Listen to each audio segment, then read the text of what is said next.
predators. Now, if I fledge 25 birds, odds are they all get eaten. If I fledge 500,000 birds, are they all going to get eaten? No. No. You can eat and eat and eat flamingo till it's coming out, whatever, and you cannot eat them enough and quick enough. And so they're going to survive. So they literally swamp the ability of a predator to control their population. The more birds you have, the better. You're increasing the overall risk to the group because there's a gigantic sign which is saying dinner is served. But you can't eat all that dinner, and a big significant fraction of the population survives to adulthood themselves and makes it through that model. So this is another example where you add an individual and the population rate increases. It doesn't go down. This was a cool feature of these birds in terms of their behavior. So flamingos are a common mainstay of zoos all around the world, right? And you used to have to get them from nature if you wanted to harvest your own flocks because they couldn't get the flocks to reproduce in captivity. Do you know why? Because they are adapted for only breeding when? When you got a ton of the birds around, because that's when they feel safe enough to breed. 25 birds is not enough. You need 2,500 birds, right? They figured this out pretty early on, and now they have a great way to breed flamingos in captivity. How do you do it? You make them think there's more flamingos than there were. At first they used fake models. You know, like you've seen those lawn flamingos and stuff like that. And they tried that, and that didn't work so well. Actually, flamingos, birds in general, certain birds are quite smart by what we consider to be intellect, and they can learn a lot, but many are not. And many birds are completely hardwired in. They know everything they're going to know from the time they're hatched to the time they die. And flamingos are very close to that. So they're not the brightest tools in the shed in terms of learning. So they have a lot of these hardwired behaviors, and one of these hardwired behaviors is their mating behavior, which is basically stimulated by sheer number size. So the way that they figured it out was they would basically say, well, there's more flamingos, they'll mate. How do we make more flamingos? And the birds aren't that bright. So what they figured out is they could show flamingos mirrors, and they won't recognize it as themselves because they're not that bright. They don't have the sense of self-awareness like that. So they just recognize it as another flamingo. So if you march them into a round room full of mirrors and you march 25 birds into that room, what will they think? There's thousands of birds in here. Everywhere I look, there's flamingos. And what do? They mate, just like that, no problem at all. So during the proper seasons, you can march them into these rooms. The flamingos will mate, they'll lay eggs, and you can generate your sustained flock. Pretty ingenious, right? It's all because the birds are idiots. But it works out well. So these are examples where the organisms are not seeing matches because, again, the natural phenomena of their behavior is a mismatch to the assumption of the mathematical model. A secondary assumption of the model is the population approaches carrying capacity smoothly, meaning you get that nice smooth S-shaped curve, right? However, when you look at real populations, they don't do that. What often happens is they'll be relatively smooth on the incline, but as soon as they hit carrying capacity, they oscillate over and under and over and under it. If you were to extrapolate and take an average through those points, it would fall right on the line. But at any point in time, it's either above or below it typically, and it's not oscillating. So what causes that? Well, it's time lags. So the model is a perfect construct. What it is basically saying is as soon as you get a resource, you instantaneously turn that into reproductive output. That would be like saying hamburger, baby. Just like that. Does it work that way? It doesn't. So there's an intuitive time lag in nature from the time you eat the resource. You got to donate certain of that to your sustenance metabolically, and then you partition whatever's left into reproductive output. If you have a successful reproductive cycle, you still have a gestation period that takes a long time. So that causes you to over and undershoot. I eat resource, but I don't have the baby until X amount of time later. And then when the baby's born, the resources are no longer the same level because K is varying too, right? So often, you get to the top, there's lots of babies, but the resources aren't around again. So what happens to them? They die, and then they undershoot because it takes a long time again to pack on resources and have more babies. So you go up, you go down, you go up, you go down, and it's all due to time lags in birth and death rates due to resource efficiency in terms of its conversion. So populations in nature oscillate around K. They don't typically hit it perfectly smooth like the model predicts. The last one is populations in nature are large and density is important in regulation because carrying capacity is critical. Well, that's not always the case.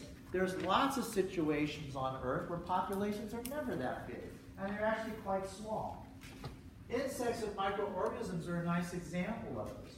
What happens is their population numbers never get large enough for carrying capacity to be a problem because abiotic conditions have a tendency to wipe them out before they ever get that big. So you start to get these big populations before they start to level out, they get blocked back down, smacked down to small levels again, and it's constantly up and down and up and down and up and down. It never goes like that. They don't stabilize. So that's a complete mismatch, and the model's worthless for predicting. So these are examples where the model would fail because the assumptions are not good matches for the natural phenomenon that we see around these populations. All right. So let's talk about how these dynamics are controlled with resources. So any essential resource in short supply can be considered to be limiting in terms of population growth. So the first kind of control that you have in population growth is referred to as density dependent. Well, what does that mean? Factors that alter the per capita birth and death rates are dependent on the density of that population. So here would be an example. If I was to examine the number of individual prey killed over the population density of that prey, I could get this J-shaped curve. Now that's just sheer numbers. It doesn't tell me what the percentage mortality is. I'm interested in the per capita impact, the percent. So if I change this to a percent, what I see is I get a linear increase. So what is it saying to me? It's basically saying for every 10, let's say for every 10 prey in the population, 1 dies due to predation. But if I go to 100, is it going to be 10 that die? It's going to be more than that because it's going up. The percent's going up. So what it's saying is, okay, for every 10 prey, 1 died. But for every 100 prey, maybe 13 or 12 die. For every 1,000, maybe it's 150 that die. So what is it saying? As the population density increases, what happens to the percent mortality? It goes up. So that means that the percent mortality is dependent on the density. Does that make sense? That's what it is to be density dependent. The mortality rate, the rate of impact is dependent on the density. And I get an increase or a decrease or whatever it might be. That's the relationship. Parasitism, predation, competition, all these can be density related. Usually as the population density goes up, the impacts of predation, competition, and parasitism grow. They get bigger and stronger. All right, so what would be an example of that? Well, this is a particular nasty little beast, and this is bubonic plague, Yersinia pestis. So it's a bacterial infestation. And it's a pretty ingenious organism that's evolved over time. And it's really devastating. It's a blood pathogen. It exists in rats. The rats can then transfer it to fleas. Fleas can then transfer it to other rats and also to us. And that's unfortunate for us. So it exists in natural population of rats and rabbits and other small mammals. Things like squirrels can house it, especially ground squirrels. And you transmit this thing in flea bites. So when the fleas get on the mammals, the bacteria is in the blood, the fleas bite because they're blood feeders, they now infected with the parasite. And the parasite does something very ingenious to them. It screws with the centers in their brain that tells them when they're hungry or not. And so what it says is it shuts off the little device that says you're filled up. So that means that it makes the fleas hungry all the time. So a hungry flea will do what? It will bite and bite and bite and bite. And every time they bite, they do what? They transmit the parasite from organism to organism to organism. So that's how ingenious this thing is. So this thing results in the disease which we call bubonic plague. So this is the symptomology of bubonic plague. It's what it looks like. Well, do you see the fingertips there? Do you see how they're rotting off? That's why it's called the black plague, because it's the process of the tissue. It turns darker, rots off. So it results in your fingertips rotting off, ears, nose, your toes, and then it spreads. Also, it's known by these large globules on the sides of the neck and the lymph glands. and they swell out, and then that ruptures tissue, and you can see how it bruises, right? And that also turns that kind of dark purple color, and that gives it the name of Black Plague. Pretty nasty business. So in the 14th century, this thing spread like wildfire across the European continent, and it devastated 25% of the European population. 25%.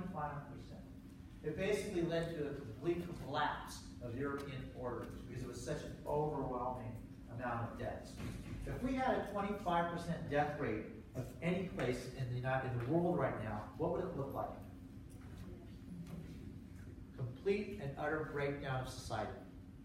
We could barely probably take anything greater than 5% before all governmental things would break down, because we're not designed for it. It would overwhelm the hospital systems, ambulance systems. It would all fall apart.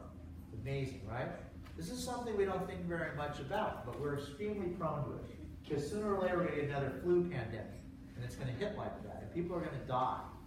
And it's going to overwhelm our systems, and that's really problematic. It's something we should be proactive about, but unfortunately we're often just reactive, which is not a good idea. So anyway, this thing spread, wiped out tremendous amounts of people. Eventually it came under control by natural causes, not anything we did. So it's really interesting. So how is this an example of density dependence? Well, if you take a look at European cities in the 14th century, were they pleasant places to live? No. No, they were dirty and disgusting with extremely high population density. And in those places, was there really good sewage systems and things like that? No. So in the poorer areas of the city, there's not such thing as septic tanks, and there was plumbing and stuff like that. If you had waste, what did you do with it? You threw it out in the alley, right? If you're lucky, every month or so, someone would come and collect it, right? But most of the time, it just sat there. What'd you do with your trash? You threw it out in the alleys and stuff like that, too. Well, who does that benefit? Rats. And so the rat population grew exponentially, basically, because they had food, they had habitat. Well, as the rat population grows, who does that benefit? Fleas. And who does that benefit? The plague. All right? Because now the reservoirs that they have and the vectors of transmittance have gone up in sheer numbers. So this thing spread like a wildfire. Some interesting trivia. You guys all know the name Nostradamus? Right? So basically, with the prophecy and all that business. Before any of that occurred, he actually was famous as a plague doctor. And so what he would do is he would go into these villages that were besieged by the plague, and for a fee, he would basically clean the plague out of these cities. And he was very effective at it. You know how he did it? It was really a scam. And the way that he did is he'd come into the little village, and if you were wealthy enough, and you wanted to get rid of the plague in your domicile, you would give him a fee, and he'd give you a little pill, and the pill was just something that he had concocted, which was completely worthless, did nothing. But what he did was he marched into your house, and the first thing he did was he opened up the windows, he took off the drapes, and he opened up all the windows, and he let the air in, and he cleaned up all the garbage, and he hauled it off. And what was he doing? He was getting rid of the rats. Because the rats, when people got sick, what did they do? They closed the windows, they put down the shades, they didn't deal with the garbage or any of that because they were sick. So the rats were even tightly more packed, and the spread was even faster when they did that. So what he did was he basically created a dwelling that the rats didn't want to be in. It was clean, there was nothing for them to eat, and there was sunlight. And they're nocturnal, so they stayed away. And it worked really well. And it worked fabulous. And then he made a bunch of dollars off selling this little rose petal pill or whatever the hell it was. That's how he actually got quite wealthy. So this has had many different effects in terms of crime. In the 90s, there was a massive bubonic outbreak that actually occurred in India. And how it started was quite interesting. There was a garbage strike. And so all the garbage picker-uppers decided they're not picking up a damn thing. And they left the garbage in the streets for weeks. Well, the garbage built up, and so did what? So did the rat population. Bubonic plague is endemic to India, and so it started to spread to the human population. Now, there's a difference, though. People started to get sick, and that stuff started to pop out. Well, this time, people just didn't close themselves in. What did they do? They leave. They left. And how do you leave in a modern society? Airplane. You jump on an airplane. Now, that's not good news because bubonic spread to about every place on the planet. Within about 3 days they were finding it in London. That's not good. Luckily, is it that difficult to diagnose bubonic plague? No. No. When your fingers are falling off and you got a gigantic watermelon on the side of your face, you've got bubonic plague. It's easy to diagnose, and it can be treated early with common antibiotics. So as soon as they saw what was happening, they dispensed antibiotics in mass. Strike was over, cleaned up everything, lo and behold, bubonic plague was cured, right? Not a problem. This thing pops up all over the place commonly. Most of the time, plague is spread by the bite of a flea. The problem is there are certain plague varieties that can be spread by coughing. That is not good, all right? Because that means you could have an airborne variety that spreads liquid droplets. Not a good idea. What's interesting is bubonic plague is endemic right here in Santa Barbara County and Ventura County. One of the highest prevalent spots of it is, guess where? Isla Vista, of all places. There's a couple hot spots. There's a hot spot on the Rincon Parkway, right where Rincon is, and between that and Ventura. There's another hot spot at C Street, right by the pier. And there's a hot spot right here in Isla Vista along the coastline and in some of our parks. So what happens is every year or so, somebody comes down with bubonic plague here in IB. You don't hear much about it. It's not like you want to run and say, hey, you know what happened to me yesterday? I had plague. You're my new roommate. All right? Yeah.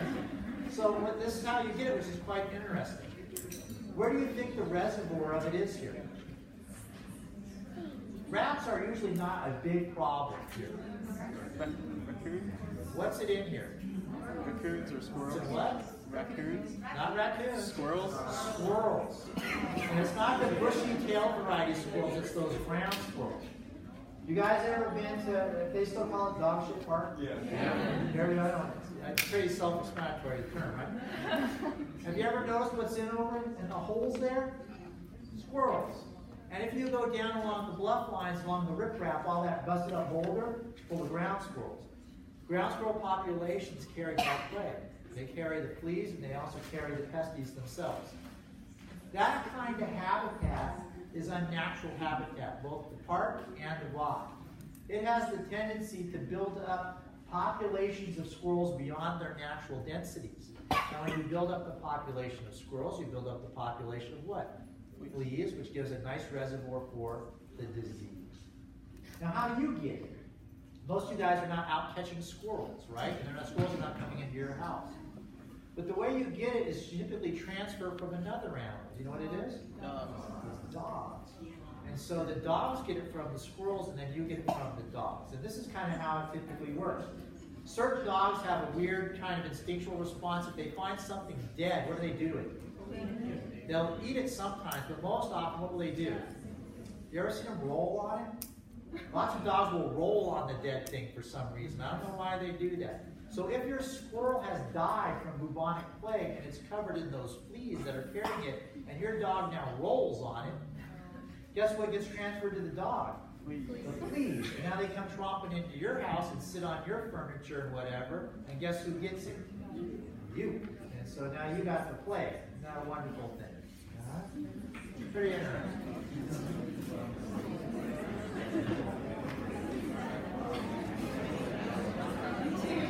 Question?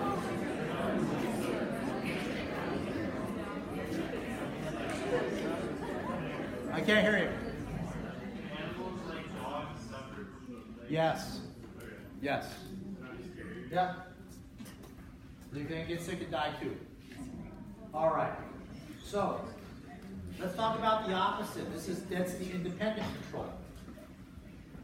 Well, exactly the opposite. All it simply means is the factors that alter the per capita birth and death rates in a population are independent of population density. No stabilization here, no control. So it looks like this. If I look at the numbers killed over the population density, it's not a J-shaped response. In this case, it's a linear response. If I change that and transform it as a percentile, per capita impact in terms of the percent, now look at it's a flat line. It's not a linear increase anymore. So what does this mean? For every 10, 1 dies. For every 100, how many die? 10. 10. For every 1,000, how many die? 100. 100. For every 10,000? 1,000. 1,000. So if that's for 10,000, 1,000. So for that, what's the percentile? 10, 10, 10, 10. Did the density have any impact on the percent change? No. None. So density is independent of the impact here, density independent control. So in this case, usually it's due to physical and chemical factors, weather, drought, how hot it is it freezing, has there been big fires or floods? These are typically what is controlling these type of populations. So here's a nice example with the monarch butterfly. So there used to be, right in Elwood, these groves of eucalyptus tree. I think they all died though recently, or something happened to them. They got cut down or burned. I can't remember. But anyway, the monarch butterfly is a migratory animal, and it ranges from Canada all the way down to Mexico. And basically, the way that it reproduces is really unique. It gets together in these big, massive groups. They find these really unique habitats. There are open meadows in the middle of forests, and the trees are arranged in these circular openings. And all the butterflies get on the edges of the circle, and then they fly into the middle to find a mate, and they mate in the air. And so they have to have these really unique habitats to do it, and they migrate to find them. Well, in this particular case, we had migratory animals that were traveling to Mexico to do this. And they happened to be in forests that were being heavily logged. And so the loggers were told, you can't log where the butterflies are because you kill all the butterflies. So what they did was they logged right onto the edge of the little meadows. And they left like 2 trees between barren land and the meadow. So technically, by the letter of the law, they were okay. But was that good for the butterflies? No. Because the reason the butterflies pick these habitats are, in forests like that, they live in the area on the outside, which is really well buffered against temperature changes because of the amount of trees and the shading. So it acts as an insulation barrier. Therefore, if it gets cold or too hot, they're fine. But the problem is when you take out those trees, you reduce that insulation layer. So what happened is they destroyed the insulation layer by logging out too many trees. And the area was hit with a very unseasonable freeze. Because there weren't enough trees to insulate, the monarchs began to freeze and die. Now here was the situation. It didn't matter if there were 1 million monarchs or if there were 10 monarchs. The percent that died was always the same because there was a physiological maximum that they could withstand in terms of their minimum, in terms of their temperature. As soon as they got to a certain temperature, X amount percent died. Didn't matter if there were 10, if there were 1 million. The same percent died. So that means that the effect was independent of the density. That's a very nice example of density independent. Now, what do most natural populations look like then? Well, they're actually a combination of both of them. So what you typically see is that most population dynamics are controlled by density dependent and density independent factors. Most populations look like this through space and time. They kind of go up and down with these kind of gradual oscillations due to just density dependent controls. Too many, not enough resources die. Not that many, plenty of resources go up and back and forth and back and forth. Too many predators die, not enough predators go up. And it's just oscillating like this around carrying capacity. But every once in a while, you'll see a big spike straight up, and then a big fall straight down. And then back to oscillation. And then a big spike, oscillation. Big fall, oscillation. So what you have is density independence superimposed on density dependence. Why is that? Certain years, you get a great rain year. I got 40 inches of rain, and the plants went crazy, and the habitat's great, and there's tons of resources around. Boom, I got lots of babies. But the next year's kind of the norm. Not enough resources, they all die, kind of go back to where I was. 1 year's terrible, there's no rain, I'm in the middle of a drought, everything dies. But then the next couple of years are pretty much the same, and I go back up to where I started from. So that's the basic idea. Density dependence, small scale oscillation, with larger scale embedded independent events that occur. That's nature and how it works.